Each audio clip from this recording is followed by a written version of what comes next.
સાબરકાંઠા જિલ્લાની અંદર ઘણા સમયથી એક ગેંગ દ્વારા વારંવાર પશુ ચોરીના ગુનાઓને અંજામ આપવામાં આવતો હતો અને આ બાબતે સાબરકાંઠા જિલ્લાની એલસીબી, એસઓજી અને લોકલ પોલીસ સ્ટેશન દ્વારા તપાસ હાથ ધરવામાં આવતા એવું ધ્યાન પર આવેલું હતું કે બિલાલ બટકો અને એના સાગરીતોની એક આખી ગેંગ છે કે જે ફક્ત પશુ ચોરી જ નથી કરતી, ત્યારબાદ તેની ઘાતકીપણે હત્યા પણ કરે છે.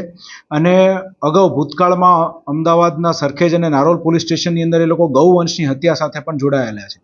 આને ધ્યાનમાં રાખીને તે લોકો જે આખી ગેંગ છે તે લોકો વિરુદ્ધ કાયદેસરની કાર્યવાહી હાથ ધરવામાં આવી હતી અને એ લોકોનો ગુનાહિત ઇતિહાસ ચકાસતા જીસી ટોક કરવા માટે થઈને પૂરતા આપણી પાસે કારણો હોય, સાબરકાંઠા એલસીબી દ્વારા જીસી ટોકની દરખાસ્ત તૈયાર કરવામાં આવી અને range IG Virendra Yadav sir દ્વારા તેને મંજૂરી આપવામાં આવતા સાબરકાંઠા એલસીબી દ્વારા તલોદ પોલીસ સ્ટેશન ખાતે જીસી ટોકનો ગુનો નોંધવામાં આવ્યો છે અને તેની અંદર ટોટલ 8 લોકો જે બિલાલ બટકો ગેંગ જે છે એની સાથે જોડાયેલા છે તેમાંથી 7 લોકોને ડિટેન કરી તે લોકો વિરુદ્ધ કાયદેસરની કાર્યવાહી હાથ ધરવામાં આવી છે.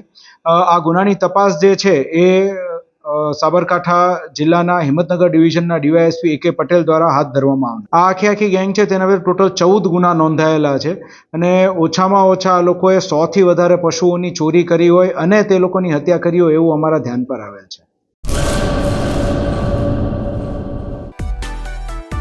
માં motor driving, safe and sure driving.